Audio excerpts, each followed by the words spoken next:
반갑습니다. 2024학년도 대학 수학능력시험 9월 모의평가 물리학원 총평 그리고 해설 강의 진행할 남벼구입니다. 정부 방침에 따라서 고난이도 문항이 삭제된 상태로 9월 모평이 진행됐다라고 판단되어집니다. 그래서 기본에 충실하게 준비를 한 친구들이었다면 오늘 치러진 이 9월 모평 문제가 상대적으로 쉽게 느껴졌으리라고 생각이 듭니다.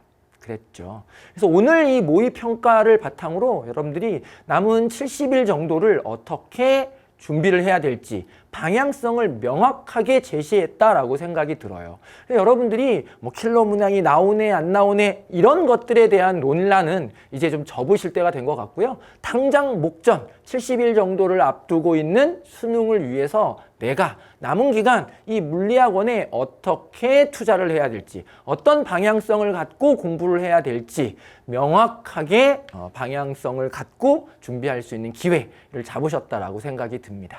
자, 그렇다면 난이도 먼저 좀 보도록 하겠습니다. 확연하게 작년 수능 2023년도 수능보다는 쉬웠죠. 일단 고난이도 문제, 계산이 좀 오래 걸려지는 문제, 사고를 오랫동안 해야만 풀리는 문제들은 제거된 상태였다라고 보여집니다. 그래서 이번 9월 모평 문제는 확연하게 2023학년도 수능보다는 쉬웠고요. 올해 치러진 6월 모평보다는 약간 난이도가 있었지 않았을까라고 생각이 듭니다. 물론 거의 동일했다라고 평가하시는 분들도 계신데요. 여러분들에 따라서는 조금 난이도가 있었다. 왜냐하면 요 개개의 문제들 중에 사고를 요구하는 문제들이 조금 더 6월 모평 문제보다는 존재했다라고 저는 판단이 되어지더라고요. 그럼에도 불구하고 작년 수능보다는 월등히 쉬웠고요. 6월 모평과는 큰 차이가 없습니다. 제가 6월 모평을 치르고 나서 해설 강의에서 9월 모평은 6월 모평보다 확연히 어려울 거고 수능은 9월 모평보다 더 어려울 겁니다 라고 제가 단언을 했는데요. 실수했죠. 그 사이에 정부 방침이 바뀌었죠. 고난이도 문항을 삭제해라 라는 방침이 나오면서 9월 모평이 6월 모평과 거의 유사한 난이도에서 출제되어졌고요. 수능도 이 난이도로 유지될 가능성이 매우 높다라는 겁니다. 단 여러분들이 하나 조심하셔야 될 건 이 9월 모평의 등급이 수능의 등급과 유사할 거다. 그러니까 등급 컷이 유사할 거다라는 생각은 좀 접으시는 게 좋을 것 같습니다. 문제의 수준이 작년 수능보다 확연히 낮아졌기 때문에 등급 컷은 분명히 올라갈 것이라고 예상이 되고요. 올해 치러질 2024학년도 수능은 오늘 치러진 2024학년도 9월 모평 문제보단 등급 컷이 더 올라갈 거다. 결국은 만점을 받아야 1등급이 나오지 않을까라는 생각을 저는 조심스럽게 해보게 됩니다. 이런 난이도가 수능으로 유지된다면. 왜냐하면 여러분들이 그 사이에 또 좀 더 준비를 할 것이지 않습니까? 그렇죠? 그런 것들을 염두에 두시면서 1번부터 20번을 30분 안에 모두 완벽하게 해결할 수 있는 준비가 어느 때보다 필요하다. 충분히 그럴 수 있는 시간적인 여유를 제공하는 문제 난이도다라는 것도 여러분들 생각해 두셔야만 합니다. 대단원별 문항수를 보면 이 기조가 2024학년도 수능에 그대로 이어지겠죠. 대단원 1단원에서 9문제, 대단원 2단원에서 6문제, 대단원 3단원에서 5문제. 수능에서도 그대로 이어질 것이다 라고 예측해 볼 수가 있습니다. 전체적인 문항 분포도 작년 수능 6월 모평, 9월 모평이 거의 유사하죠. 그렇죠? 차이가 없습니다. 그래서 내가 어느 포인트를 공부해야 되겠구나, 어느 지점에서 내가 등급을 올리기 위한 준비를 철저하게 마무리 기간 동안 해야 되겠구나 라는 방향성을 명확하게 잡을 수가 있습니다. 왜? 나오는 단원에서만 나와요. 따라서 내가 부족한 단원을 명확하게 찾아낼 수 있고요. 그 부족한 부분을 채워 넣으시기만 하면 그렇죠. 수능에서 여러분들이 원하는 1등급의 결과도 맞이할 수 있다라는 겁니다. 자, 이 문제들 중에 우리가 좀 더 유념해서 보셔야 되는 문제는 1단원에서는 20번과 19번, 2단원에서는 18번과 12번, 대단원 3단원에서는 16번이다 라는 말씀을 드리면서 소단원별로 한번 자세하게 말씀을 드려보도록 하겠습니다. 먼저 등가속도 직선 운동이 20번에 위치하고 있습니다. 6월 모평에서도 18번에 위치하고 있어요.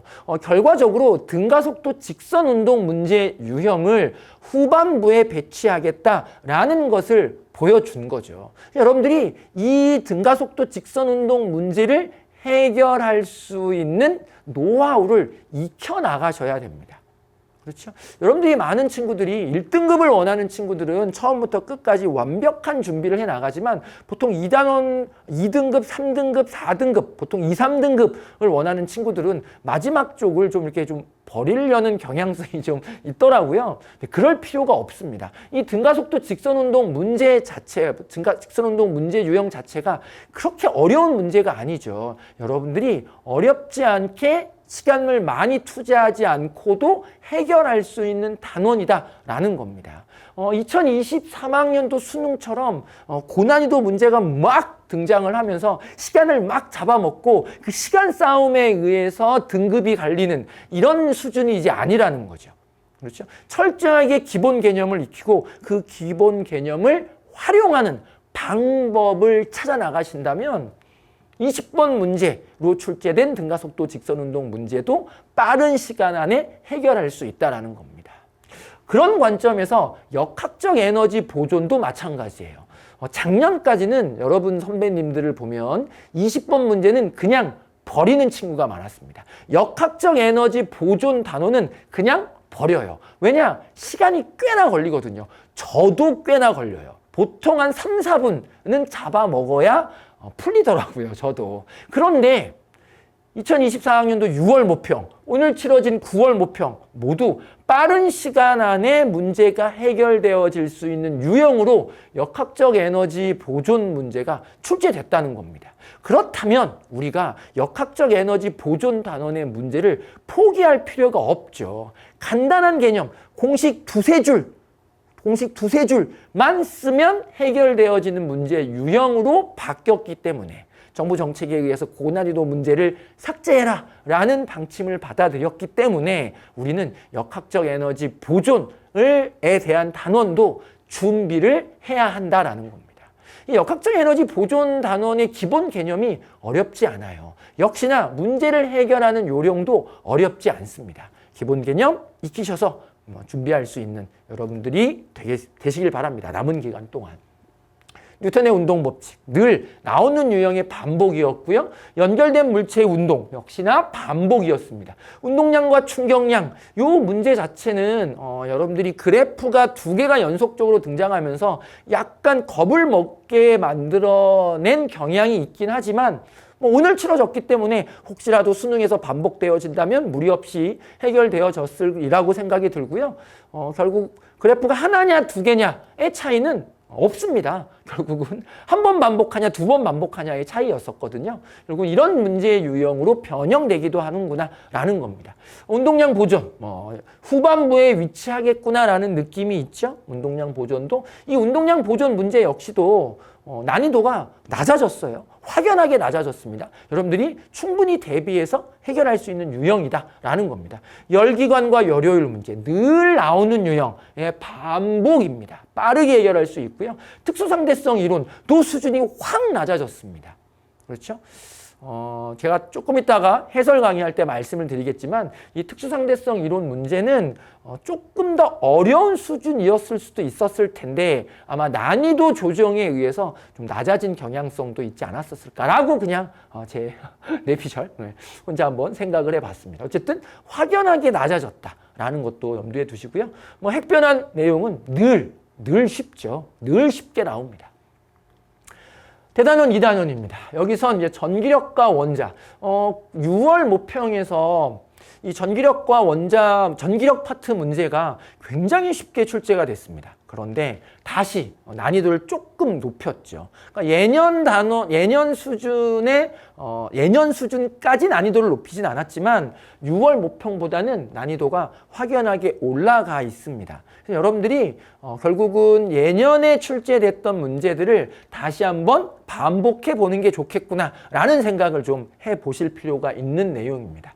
전류에 의한 자기장 파트도 기존에 출제됐던 유형들과 크게 다르진 않습니다. 그런데 6월 모평보다는 약간 좀 난이도가 올라갔죠. 결국은 조합형 문제가 전류에 의한 자기장 파트에서도 완벽하게 자리를 잡았고요. 그 조합형 문제를 해결하는 요령, 노하우를 익혀나가는 게 남은 기간 동안 할 일이다라는 것도 생각을 해 두시길 바랍니다. 제가 해설 강의할 때 이런 문제 유형을 어떻게 접근하게, 어떻게 해결해 나가는 게 좋은지를 말씀을 드려 나가도록 할게요.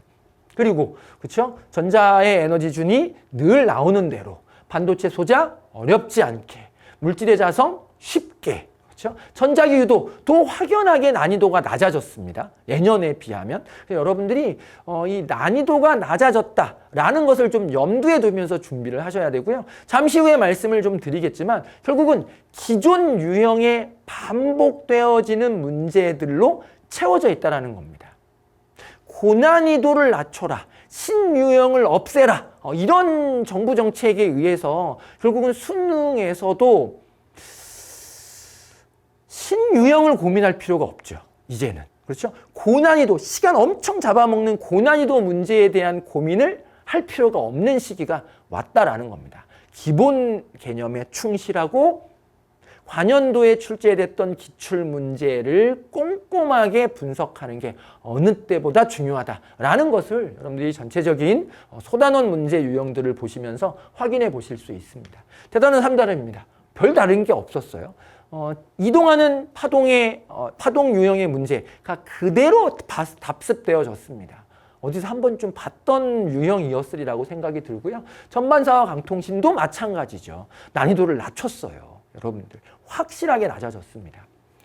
전자기파 계속 1번이네요. 무조건 쉽게 나오겠구나. 파동의 간섭 또 여러분들이 기본 개념만 익히면 어렵지 않게 출제되어지는 단원이다라는 것도 염두에 두시고요. 빛의 이중성과 물질의 이중성은 앞서서도 말씀을 드렸듯이 6월 모평에서도 말씀을 드렸듯이 둘 중에 하나가 출제될 거다. 또는 6월 모평처럼 둘을 엮어서 한 문제로 출제될 거다라는 겁니다. 6월 모평에는 무게중심이 빛의 이중성이었다면 9월 모평에서는 물질의 이중성으로 출제되어졌고요. 이 물질의 이중성 파트의 문제를 여러분들이 좀 유념해 보실 건 바로 뭐냐면 계산형 문제가 드디어 출제됐다라는 겁니다. 이 물질의 이중성 파트의 문제는 개념형 문제가 그동안 자리를 차지하고 있었거든요. 그런데 오늘 치러진 이 9월 모평에서는 계산형 문제가 나왔어요. 그래서 여러분들이 앞서 출제됐던 유형들 그리고 교육과정이 바뀌기 전에 출제됐던 유형들의 문제들을 좀 보시면서 이렇게 계산형 문제로 출제되어질 수 있구나 라는 것을 좀 마음에 담고 준비를 하셔야만 한다라는 것을 말씀드립니다. 선생님 그런 거 어떻게 찾나요? 잠시 후에 확인해 보실 수 있습니다. 자, 그러면 이제 수능을 준비하는 70여일 정도 남은 이 수능을 준비하는 여러분들의 학습 전략은 어때야 되는지를 좀 말씀드려 보도록 하겠습니다. 일단 6월 모평 문제와 9월 모평 문제를 꼼꼼하게 분석하셔야만 합니다. 왜냐? 다 알려진 사실이니까. 6월 모평 출제자, 9월 모평 출제자가 수능에 들어가세요. 그래서 출제를 하세요. 그러면 6월 모평 출제자, 9월 모평 출제자의 출제 문제 연장선 안에 수능 문제가 출제되어질 수밖에 없다라는 겁니다. 핵심 아이디어, 문제를 풀어가는 요령의 탑습이 바로 수능으로 이어진다라는 것을 염두에 두셔야만 합니다. 그렇죠? 그래서 6월 모평, 9월 모평 비교 분석이 어느 때도 보다 중요하고요. 선생님, 그거 제가 혼자 하기 힘들 것 같은데요. 그래서 준비했습니다. 자, 2024학년도 수능 대비 모평 분석 강의를 곧 개강하고요. 10월이 되기 전에 완강 예정입니다. 그리고 2024학년도 수능 대비 모평 분석에 제가 6월 모평, 9월 모평을 바탕으로 제가 직접 제작한 1회차 모의고사 문제도 올려놓을 거예요. 그래서 그 문제를 한번 풀어보시고 해설까지도 제가 할 거거든요. 요 강의 안에서 그거를 바탕으로 수능을 준비하기 위한 마무리를 한번 해보시면 어떨까 싶습니다. 거듭 말씀드리지만 6월 모평, 9월 모평 비교 분석이 수능을 준비하는 마무리의 끝입니다. 반드시 분석 강의 꼭 보셔야 하고요. 그 분석 강의를 통해서 내가 부족한 게 발견된다면 그에 대한 대비를 해 나가셔야만 하겠죠.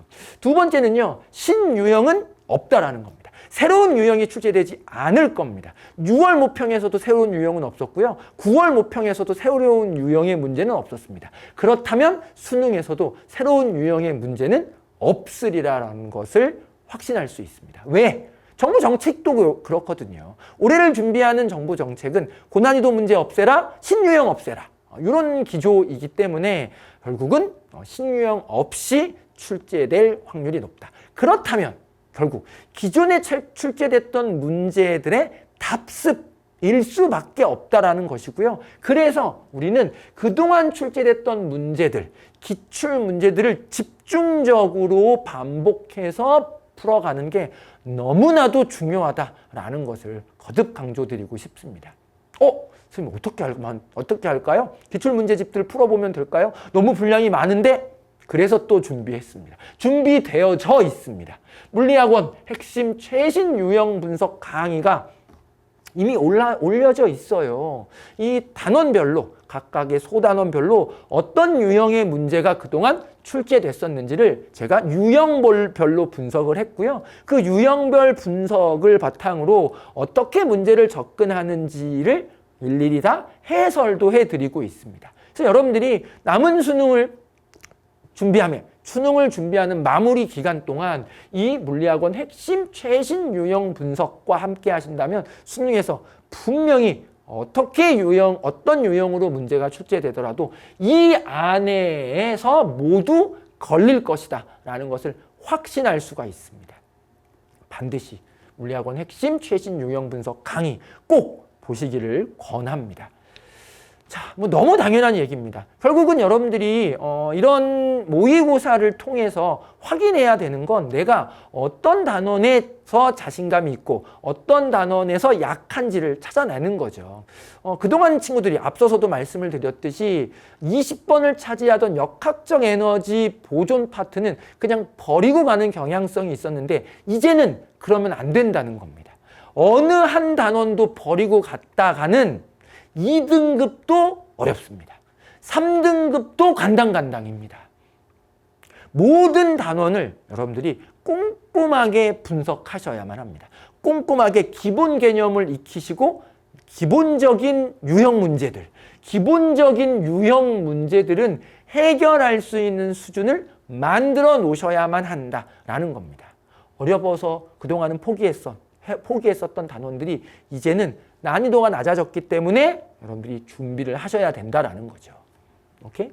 그래서 약한 단원 그리고 강한 단원을 여러분들이 찾아내셔야 됩니다. 내가 강한 부분, 내가 약한 부분을. 그리고 무엇보다도 너무 중요한데요. 지식형 문항은 반드시 해결하셔야 되죠. 주로 그렇죠? 대단원, 2단원, 3단원에 위치하는 문제들은 그냥 보고 바로바로 해결할 수 있게 준비가 되어져야 한다라는 겁니다. 자, 너무나도 중요합니다. 작년까지는 한두 문제 버려도 1, 2등급 나왔어요. 그렇죠? 그런데 이제는 아니라는 겁니다. 이제는 절대 그렇지 않습니다. 50점 만점을 받아야 1등급을 맞을 수 있을 것이다 라고 생각합니다. 분명히 말씀드릴 수 있습니다. 따라서 여러분들은 30분 안에 20문제가 모두 해결되어질 수 있게 준비를 하셔야 됩니다. 이게 굉장히 중요한 이유가 여러분들이 준비를 함에 있어서 내가 약한 건 버리고 강한 건 막 이렇게 투자를 해서 높여놓죠. 그랬다가는 절반 정도밖에 못 맞을 수도 있다고요. 내가 약한 부분도 기본 개념은 익히고 그 기본 개념을 바탕으로 기본적인 유형을 해결하는 훈련을 하셔야만 3등급, 2등급, 1등급에 도달할 수 있다는 겁니다. 아셨죠? 네. 꾸준히 이 30분 안에 20문제가 모두 건드려질 수 있게 준비를 철저하게 하셔야 한다라는 말씀을 드리면서 오늘의 총평 마치도록 하겠습니다.